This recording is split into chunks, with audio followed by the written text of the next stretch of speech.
Ada penggunaan yang merupakan kewajiban, itu zakat namanya. Ada penggunaan yang sewaktu-waktu, itu infak namanya. Ada yang lebih sewaktu-waktu lagi, dan itu sedekah namanya. Zakat dia terikat oleh haul dan nisab, oleh putaran batas waktu dan ukuran dari harta itu sendiri. Sedangkan infak terikat oleh situasi dan kondisi perekonomian seseorang.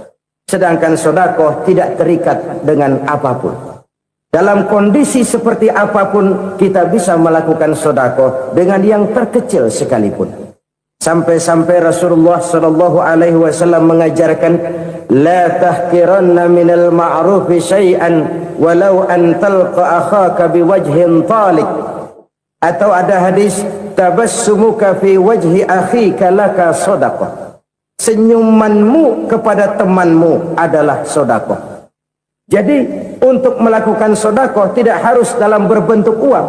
Dengan ilmu kita bisa sedekah, dengan tenaga kita bisa bersedekah, dengan pikiran kita bisa bersedekah, bahkan senyum kepada teman itu pun sedekah.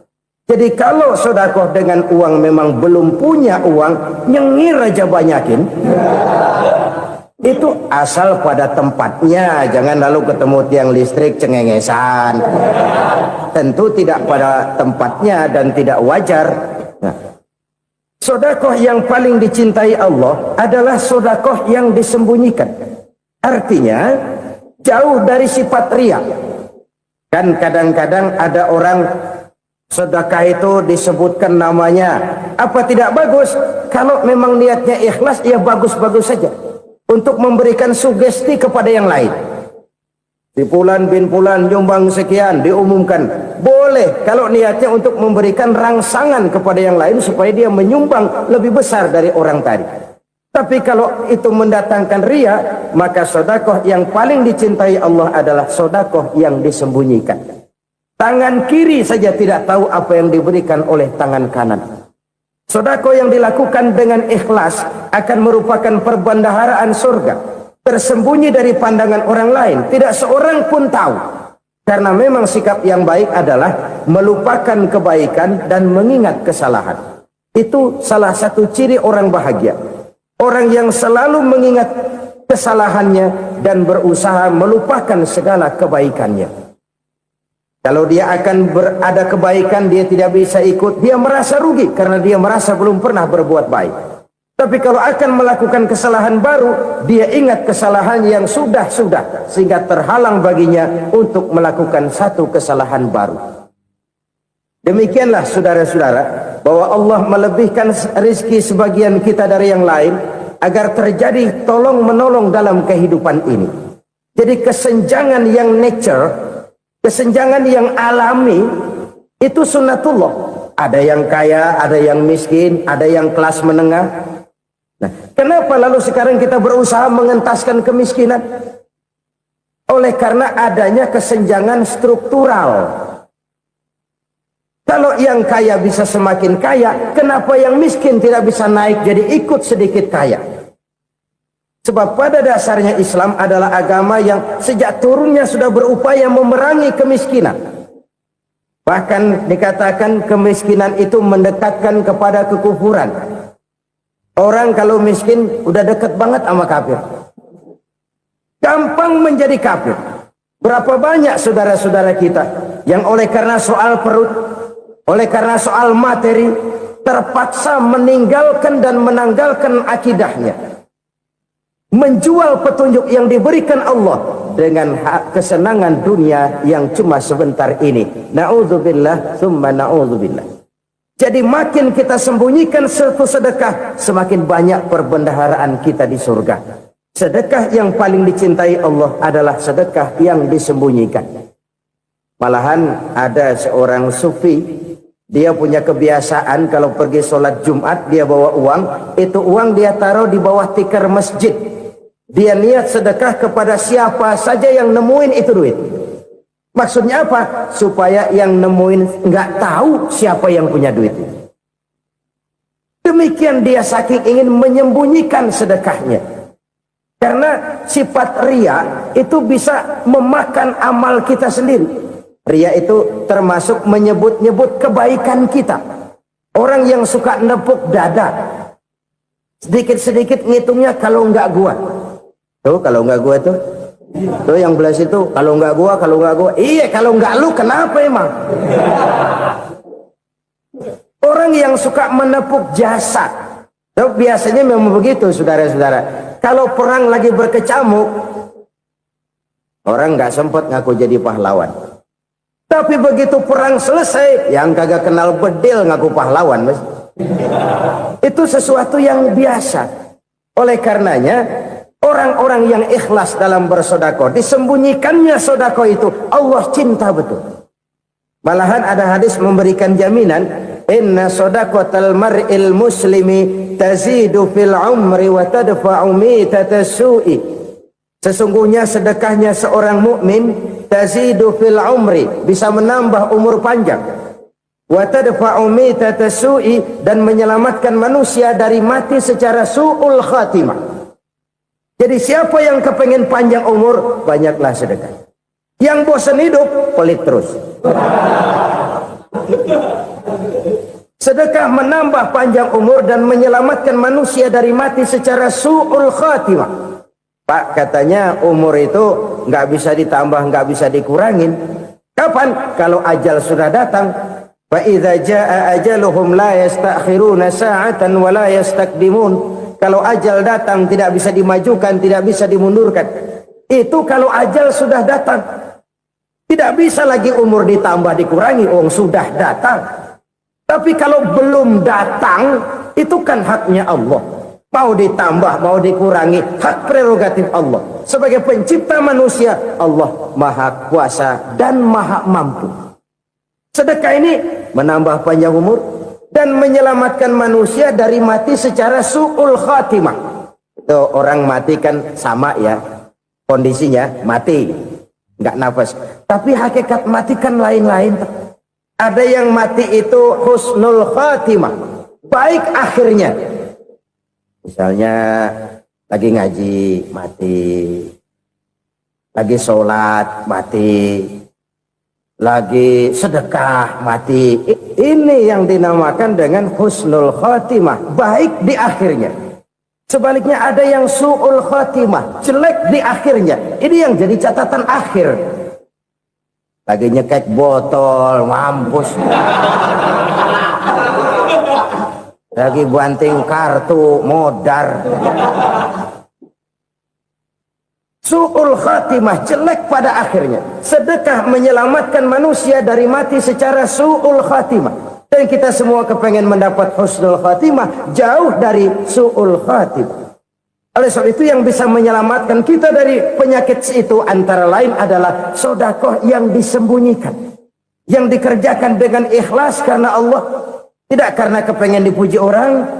Tidak karena ingin dikatakan orang pemurah. Sebab orang dermawan itu orang yang memberi tanpa harus diminta. Kalau masih harus diminta, ya belum dermawan namanya. Masih harus diminta. Kalau nggak diminta, ya tulus. Lolos, polos. Saudara-saudara kaum muslimin rahimakumullah. Harta adalah amanat dan akan kita pertanggungjawabkan. Allah melebihkan rizki sebagian kita dari yang lain agar kita saling tolong menolong, bantu membantu. Nabi janjikan siapa yang meringankan beban saudaranya muslim di dunia, Allah akan meringankan bebannya di akhirat nanti. Sebuah jaminan dari baginda Nabi. Si orang yang kita bantu barangkali tidak bisa membalas, Allah yang akan membalas lewat jalan lain yang tidak pernah kita sangka-sangka. Ada orang tanya, Pak, ini ada orang nyumbang masjid sambil marah-marah, bagaimana? Saya bilang sumbangannya aja ambil, marahnya jangan. Marahnya jangan diambil, itu urusan dia. Saudara-saudara kaum muslimin rahimakumullah. Umat Islam ini kan umat yang punya potensi besar.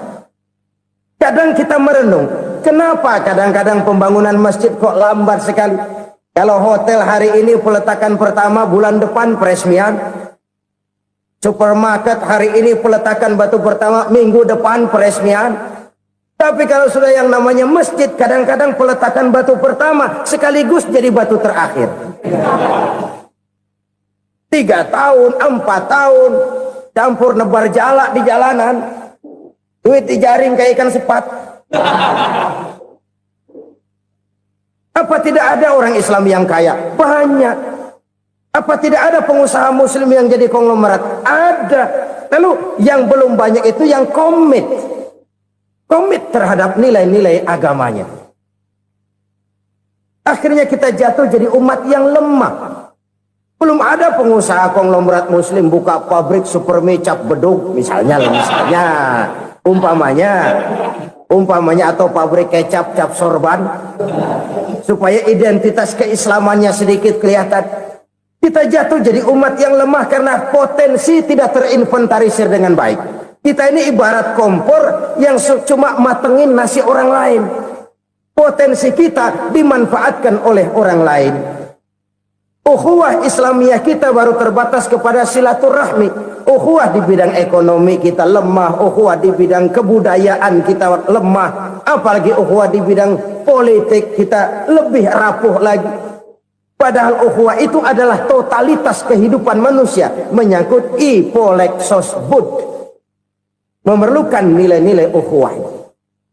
Jadi oleh karena itu mari kita menyadari. Di dalam harta kita, walaupun kita yang cari, pergi pagi, pulang sore, peras keringat, banting tulang, di sana ada harta anak yatim. Di sana ada hak masjid. Di sana ada hak pesantren. Di sana ada hak jihad. Berbahagialah seseorang apabila dia oleh Allah dijadikan keran. Keran itu menyimpan air, tapi tidak untuk dirinya, tapi disalurkannya kepada mereka yang memang memerlukannya. Saudara-saudara kaum muslimin rahimakumullah, ini yang pertama. Jadi perbendaharaan surga adalah menyembunyikan sedekah. Orang lain nggak tahu, kita pun nggak pernah ngitung-ngitung. Kita anggap lewat begitu saja, padahal itu deposit akhirat. Satu. Yang kedua, perbendaharaan surga itu apa? Wa kitmanul musibah, menyembunyikan kesulitan. Kadang orang takut menghadapi kesulitan. Tapi makin kita merenung, hidup ini kan sebenarnya urusan. Takut sama urusan ya jangan hidup. Tandanya orang hidup itu kalau punya urusan. Urusan melupakan problem. Problem sering menimbulkan kesulitan. Kesulitan bukan untuk ditakuti, tapi untuk diatasi dan dicarikan jalan keluarnya. Siapa sih orangnya yang nggak pernah sulit-sulit? Makin tinggi status sosialnya, makin gede urusannya.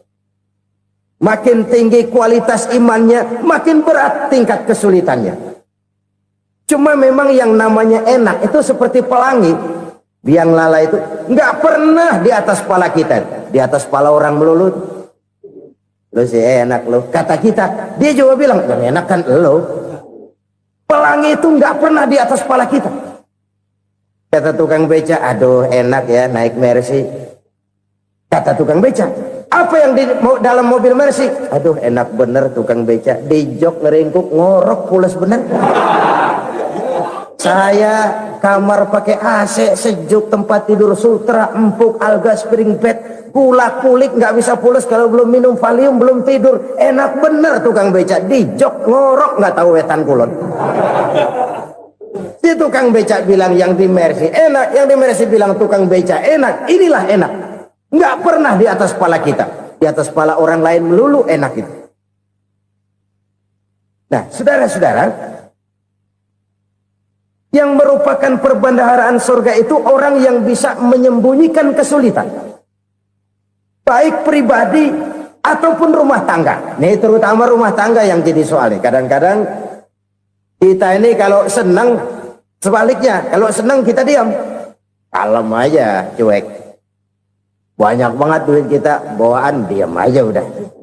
Malah ketemu orang takut. Tapi begitu susah, sekampung tahu. Padahal Nabi mengajarkan perbendaharaan surga itu menyembunyikan musibah, menyembunyikan kesulitan. Kalau enak, cerita sama orang-orang. Kalau nggak enak, rasain sendiri, tekan sendiri, atasin sendiri. Kita kan sebaliknya. Senang kita diam, Asal lagi susah, paling tidak kita nyari teman buat cerita kesusahan. Siapa orangnya yang nggak pernah susah? Cuma soalnya bagaimana kita mengatasi kesusahan itu sendiri. Begitu juga misalnya kalau orang sudah berumah tangga, itu orang tuanya harus menjadi tempat dia cerita yang enak-enak saja. Yang nggak enak rasain berdua, selesaikan berdua, atasin berdua. Jangan dibalik. Asal senang diam, giliran susah saja. Maknya laporan. Terbalik. Bisa menjaga security informasi. Maka nama bayam keluar diam. Malah seluitan. Enak amat lo makan daging ayam. Security informasi. Saudara-saudara kaum muslimin rahimakumullah. Ujian yang terberat itu yang pernah diberikan kepada para nabi, para rasul, para aulia, para ulama. Makin tinggi keimanan, makin berat bentuk kesulitan. Ayo saya kemukakan satu contoh saja. Ada seorang nabi yang kaya, nabi kaya, namanya Nabi Ayub. Iblis kalau orang begini kan keki, ibadahnya rajin, kaya. Nih yang kayak begini susah digodain. Kalau ibadahnya rajin, miskin, kali bisa disogok. Sini imannya mantap, ibadahnya rajin, kaya, nabi lagi. Oh, tapi namanya iblis nggak kurang akal. Laporan, Tuhan, kenapa les? Ya ini bahasa saya, bahasa Qurannya sih nggak gitu. Itu hambamu yang namanya Ayub, dia rajin ibadah cuma karena dikasih kaya aja. Coba kasih miskin dia, berhenti dia sembahyang. Ah, kamu bisa aja. Saya tahu Ayub itu hambaku yang ikhlas. Saya buktiin Tuhan, silahkan. Dibuktiinlah, iblis turun ke alamin. Yang mula-mula dia lakukan, dia rusak sawah ladang Nabi Ayub. Dia binasakan binatang ternak Nabi Ayub. Sehingga dalam waktu singkat, jatuhlah Nabi Ayub dari orang paling kaya jadi orang paling miskin. Beliau masih ibadah di mihrab dalam masjid. Datang iblis. Saudara Ayub, ya, lagi ngapain? Ibadah. Nyembah Allah, nyembah Allah. Oh, percuma. Kenapa? Tuhan yang ente sembah nih, dia udah bikin miskin ente. Sawah ladang ente hancur lebur, binatang ternak binasa. Sekarang ente jadi orang paling miskin. Ngapain nyembah Tuhan kayak begitu? Tekor. Udah berhenti dah ibadah, berhenti ibadah. Ini iblis sama Tuhan laporannya lain, yang dikerjakan kepada Nabi Ayub juga lain. Benar begitu iblis, kata Nabi Ayub. Iya, sawah ladang saya habis, buras. Binatang ternak saya binasa, binasa. Saya miskin, bangpak. Apa jawab Nabi Ayub? Bukan innalillahi, ini hebat. Alhamdulillahillazi a'tani wa akhza minni. Segala puji bagi Allah yang telah memberikan harta kepada saya dan sekarang mengambilnya lagi. Alhamdulillah. Allah yang ngasih, Allah yang ambil. Itu mah urusan Allah. Iblis cuman ibadah jalan terus, sujud lagi Nabi Ayub. Iblis seleher gondok banget. Dasar Nabi nggak mempan dia apa-apain. Miskin malah alhamdulillah. Allah yang ngasih, Allah yang ambil. Jadi kalau kita tidak komit, kita tidak terikat kepada kaya, miskin, senang, susah, apa yang bisa bikin kita susah? Jadikan kekayaan, kemiskinan, jadikan senang, susah sebagai anak buah yang bisa kita atur. Jangan kekayaan ngatur kita, jangan kemiskinan ngatur kita. Kita yang harus mengatur mereka. Senang, susah, kaya, miskin, bahagia, sengsara, jadikan itu anak buah yang bisa kita atur. Kalau sekarang kita kaya, lain saat boleh jadi kita miskin, semiskin-miskinnya. Allah yang ngasih, Allah yang ambil. Tenaga mana yang bisa menghalangi? Ibadah jalan terus. Iblis makin gondok. Dasar Nabi loh. Akhirnya apa? Nabi Ayub dikerjain, diberikan penyakit. Demikian fatal penyakitnya. Bayangin, Udah miskin, sakit. Masya Allah. Miskin, sakit.